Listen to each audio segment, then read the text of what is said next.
Yves Lefebvre, bonsoir. Bonsoir. Vous êtes le secrétaire général Unité SGP Police Force Ouvrière. Vous êtes déplacé à Lyon pour rencontrer le président.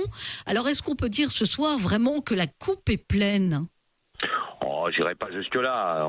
Je dirais pas que la coupe est pleine. C'est vrai qu'il y a quand même un sentiment de frustration ce soir quand on a appris ce soir, pour être aussi, je dirais, parfaitement clair. On a été avisé hier au soir assez tard qu'effectivement le président Macron ne tiendrait pas un discours aux forces de l'ordre, aux forces de sécurité, en l'occurrence de Lyon aujourd'hui. Donc effectivement, il y a un sentiment de frustration parce qu'on attendait beaucoup un peu des déclinaisons du président, qui plus est après le mouvement social de la semaine dernière, durant lequel on a quelques 2500 de nos collègues CRS ont cessé de travail durant une journée pour raison de fatigue avancée. Oui, mais vous avez été reçu par le conseiller de l'Élysée, donc bon, il y a un petit point positif peut-être, non ? Qu'est-ce qu'il y a eu comme échange ? Voilà, qu'est-ce qu'il y a eu comme échange ? Il y a eu des échanges importants. Vous savez, je dirais que c'est pour ça que j'insiste bien sur la frustration tout à fait relative. Pourquoi ? Parce qu'on était prévu être reçu pendant une vingtaine de minutes par le chef de cabinet du président de la République, et en l'occurrence, on a été reçu pendant presque 1h20.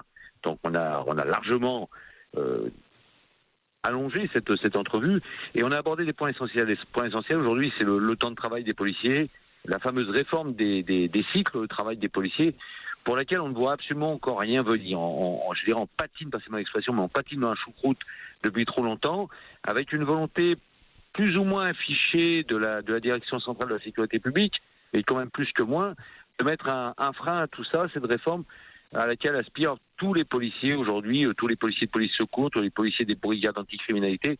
Pourquoi ? Parce que enfin, on pourrait avoir, un début de commencement de resociabilisation du policier, ce qui n'est absolument plus le cas depuis trop longtemps. Alors, Emmanuel Macron, quand même, donne rendez-vous aux forces de sécurité. Le 18 octobre prochain, il va prononcer un discours sur la sécurité en France. Qu'est-ce que vous en attendez ? Ou quelles sont vos craintes ?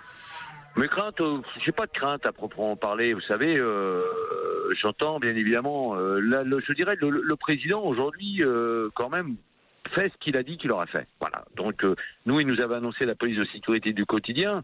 Je crois qu'il a compris le message, et qui plus est Gérard Collomb, nous, on veut pas d'une police de proximité à la sauce Jean-Pierre Chevènement, renouvelée sous l'ère de Gérard Collomb et d'Emmanuel Macron.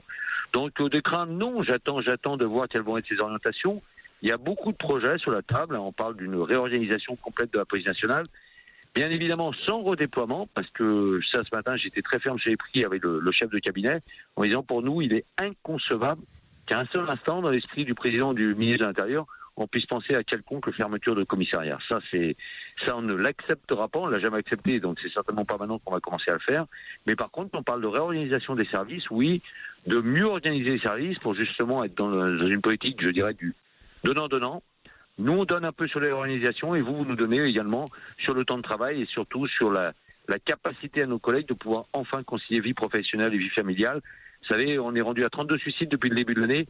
C'est particulièrement dramatique, et on risque encore cette année de dépasser un point culminant des heures supplémentaires. On a déjà dépassé les 20 millions d'heures supplémentaires, et il nous reste encore un trimestre à faire. Donc on va certainement culminer à près de 25 millions d'heures supplémentaires cette année. Donc il faut impérativement répondre aux attentes des policiers. Merci beaucoup Yves Lefebvre d'être venu nous faire un compte rendu de la journée d'aujourd'hui et de vos attentes par rapport à ce grand rendez-vous, donc le 18 octobre prochain. Emmanuel Macron face aux forces de sécurité. Yves Lefebvre, le secrétaire général Unité SGP Police Force Ouvrière sur Sud Radio.